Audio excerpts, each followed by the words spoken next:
it looks crazy. Payments from Barcelona, 7 million euros, the role that Negreira had, and how much influence he had in picking referees, and the strange, weird refereeing decisions that we know from La Liga. It all looks crazy. But at the same time, you've got to prove it. See, if there's evidence of other clubs who've paid an external consultant for technical reports related to professional refereeing, oh, then we're Gucci. Then it's then. Because see, when you say common practice, I need to see evidence of other clubs who've done the same thing. That if the payment stopped, it could seriously damage the club.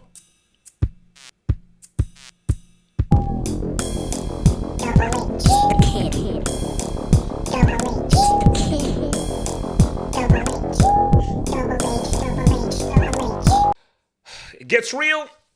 It gets real. The Negreira case. So I want to break it down. I want to just break this all down and really try and get into the nitty-gritty. Because see, what we do here on this channel is, yes, we have our fun, we have our jokes, but I think when it comes to something as serious as this, and with a bombshell like this, it is very important that we take a mature approach. We'll throw in a few jokes because that's what we do. That, you know, we are a very laid back community up on this channel. But the key to life is always balance. You can have your jokes, through your jokes, but we have to really try and bring in that objectiveness to what is a very serious issue. So I've taken a few bits here, and I just want to sort of, walk through the charges, Barca's response, where I lie upon everything, and really just talk about, why this is such a big deal, and maybe we'll even get there afterwards. So let's start with the charge. Let's start first with the initial charge. So what is the latest here? So Barcelona have been charged with an alleged. You see, the key word here is an alleged. See, people don't like that word. Social media and Twitter, they hate the word alleged. Social media, they're a bunch of Sith merchants. They deal in absolutes. So the whole thing of allegation, alleged, innocent until proven guilty, no. You are guilty until proven innocent. So already, people have already been judge and jury on social media, but in the real world, in the civilized world, these are allegations. So Barcelona have been charged with an alleged crime of bribery in the Negreira case. This is what Judge Joaquin Aguirre, head of the investigative court number 1 of Barcelona, has ruled, considering that the payments to Negreira and his team over the years constitute a crime. So that is where we're really going to really discuss about this. So guys, lay back, get a meal, get a drink, because we're going to go really intense here. Because I do feel that this hinges on the nature of Negreira, who, of course, was, I think, vice president of the referees community, and the payments towards him, what those payments were, what they were for, and his role throughout his tenure as the vice president of the referees community there. So, and also, you have to understand that Aguirre isn't the main judge, but he's just one of the judges. He's like a preliminary judge who is recommending that, this could constitute a crime, so let's not take it to the next stage. This isn't like the final boss. This is like building up to the final boss. But that's what we have to focus on here is this in fact a crime? What is the basis for it to be a crime? And proof.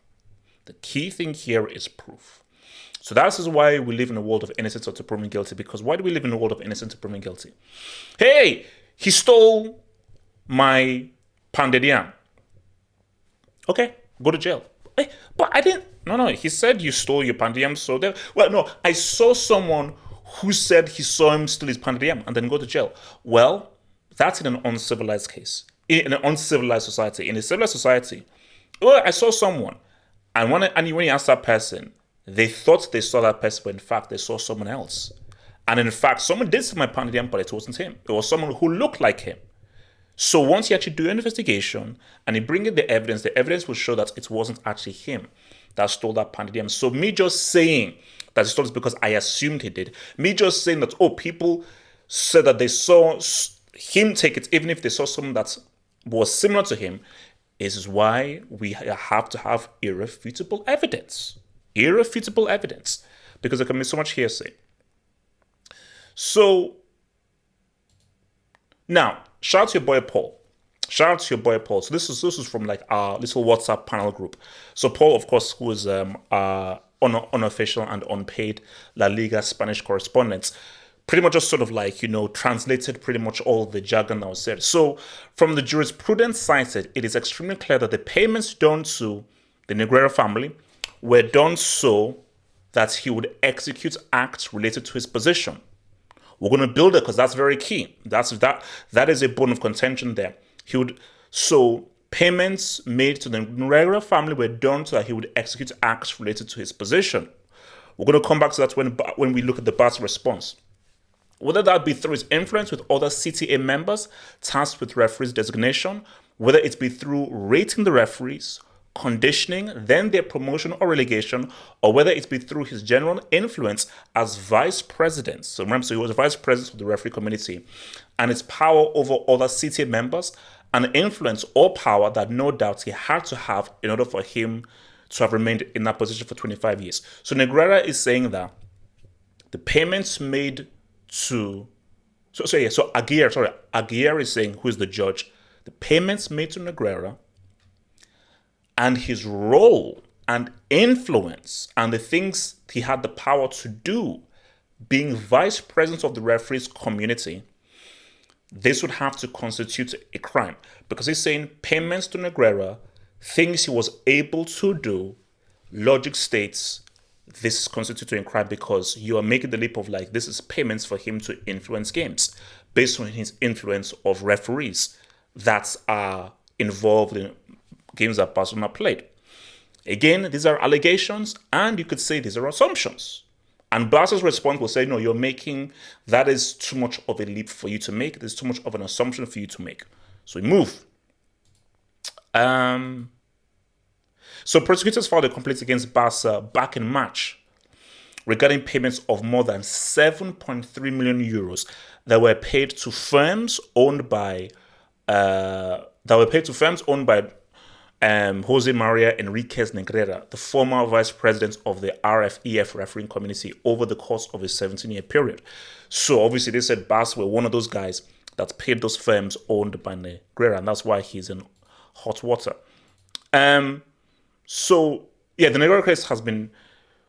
So the judge argues that the 7.5 million in payments made by the club to the former vice president of the technical community of referees constitutes a crime. So that's why it's a crime.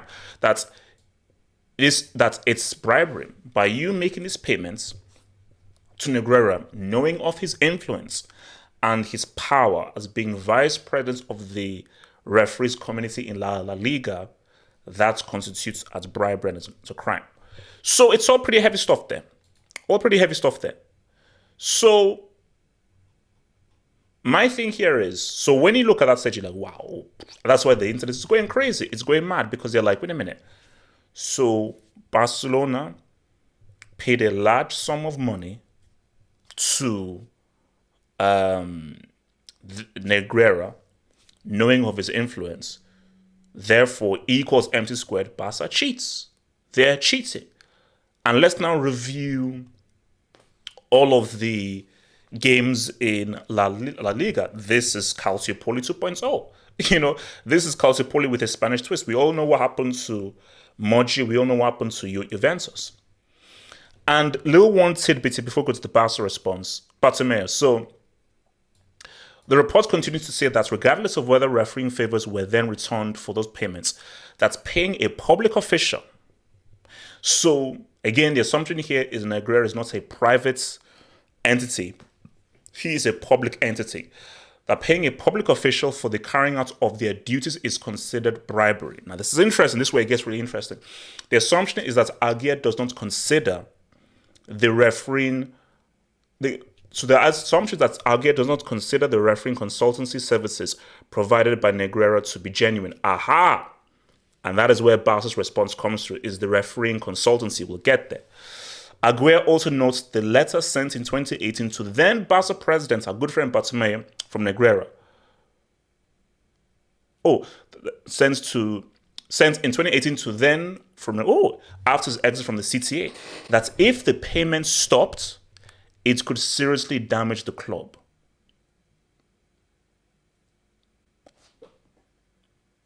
That's heavy. This is from Negreira to Bartomeu. That if the payment stopped, it could seriously damage the club. In the judge's writing, from this it follows that Enrique Negreira was aware that illicit acts. So from it follows that Negreira was aware that illicit acts of a significantly serious nature had occurred in favor of Barca. So again, this is what the judge is saying. So this is not fact. This is that the judge is saying that Negreira was aware that illicit acts of significantly serious nature had occurred in favor of Barcelona. Again, these are heavy accusations. Very heavy accusations. Like this is serious. This is serious. This is no joke. But again, as serious as this is, these are allegations. Everybody deserves their day in court. So, Barcelona.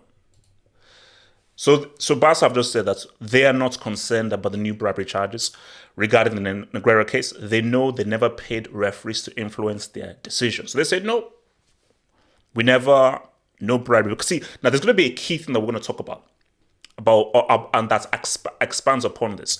But Xavi gave a press conference and he said that this is going to keep on happening. It's going to be this week, in 2 weeks' time, 3 weeks' time, 4 weeks' time. And he said, nope, we never influence anybody. No, we never influence anybody.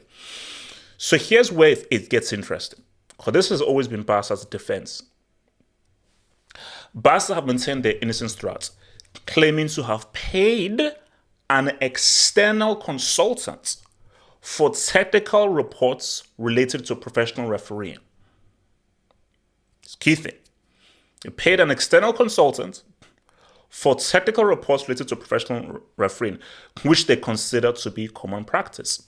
Aguirre said in early September that no evidence had been found so far of Negreira paying referees to influence matches, but the case has now taken another twist, which is what we've now learned recently, So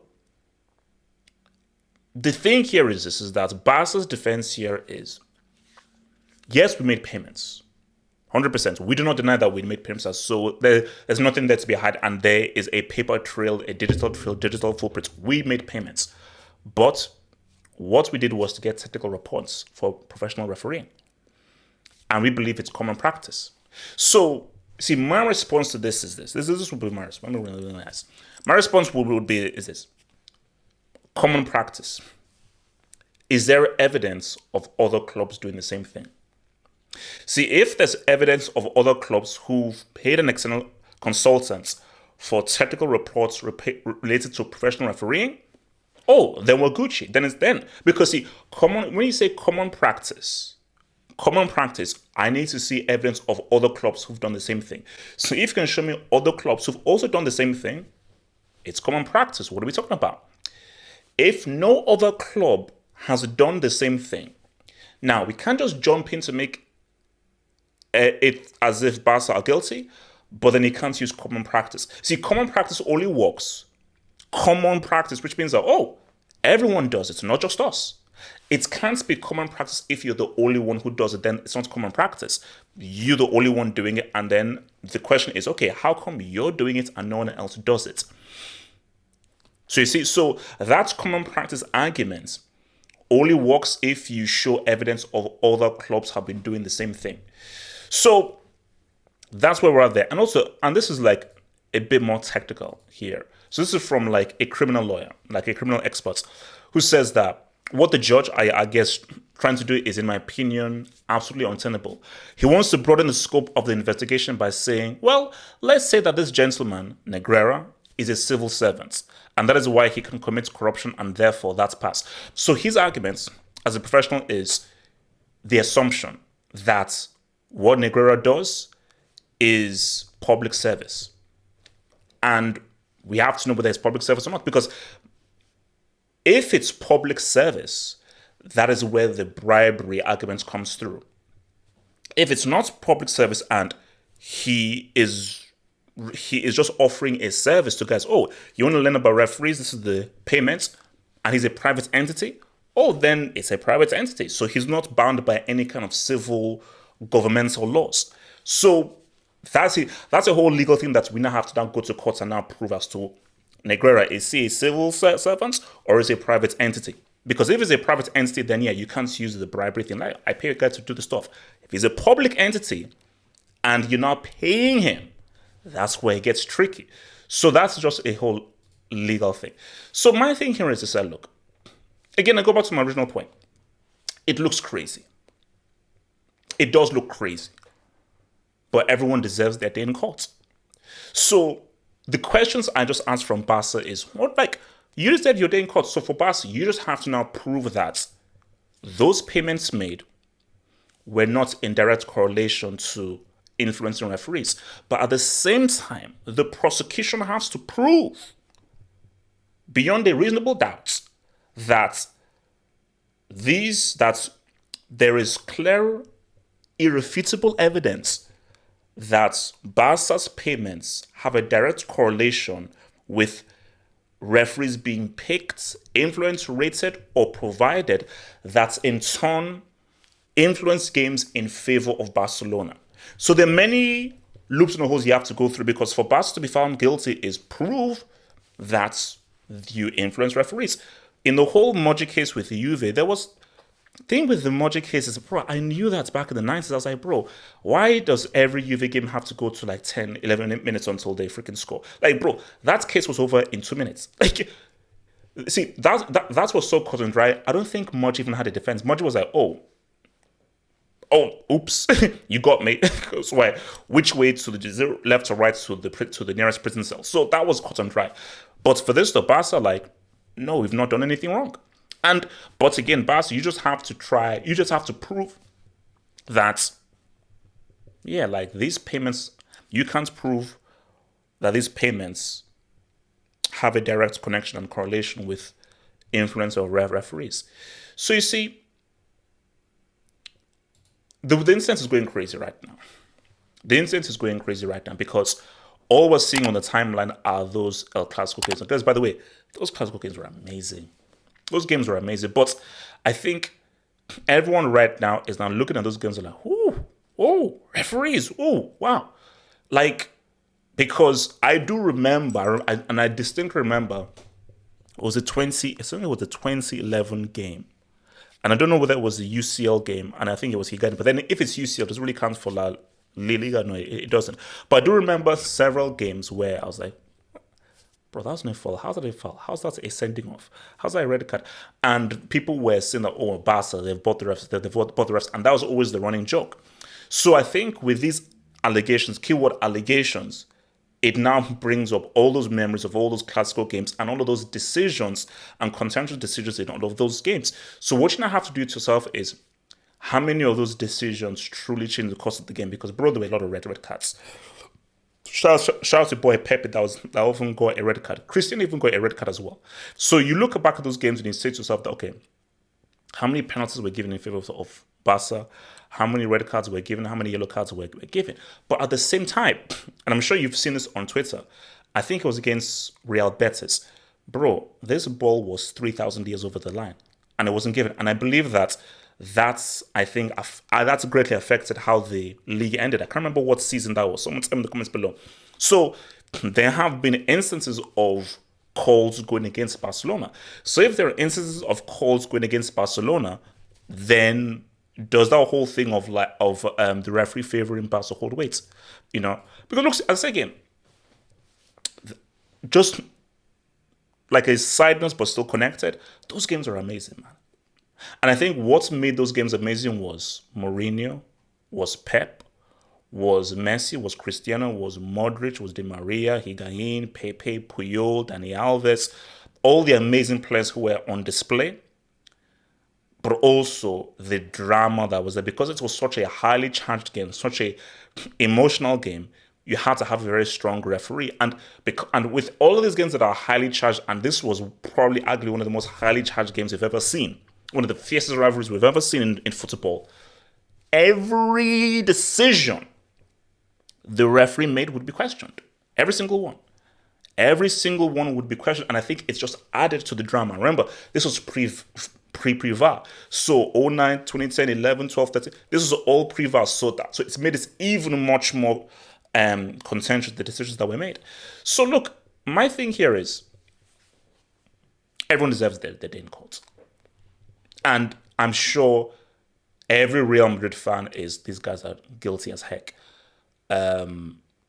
Proof of you paying referees, what Negreira's influence over picking referees, proof. But again, you see, I've got to be objective here. It looks crazy. Payments from Barcelona, 7 million euros, the role that Negreira had, and how much influence he had in picking referees, and the strange, weird refereeing decisions that we know from La Liga. It all looks crazy.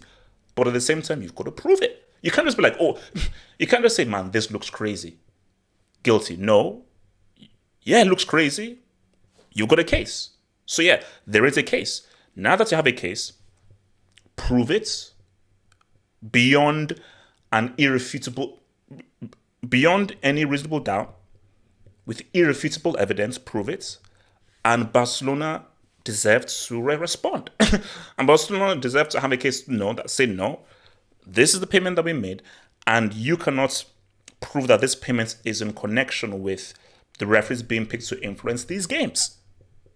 So where I'm with it is let's just see this unfold. We have to see this unfold, because anybody that comes and says, oh, Barca are guilty, or anybody that says, oh no, Barca are innocent, we did nothing wrong, then you're being stupid. We have to see this play out. So let's see what the next stage is right now with what Aguirre is doing. Let's see what happens to Negreira, what he says, and let's now see whether is there more evidence. Are there more emails? Are there more exchanges? Are there more emails that maybe illuminate this? Then it's like, oh wow, okay, this looks crazy. Or do Barca have even more evidence to state that, bro, this is no correlation.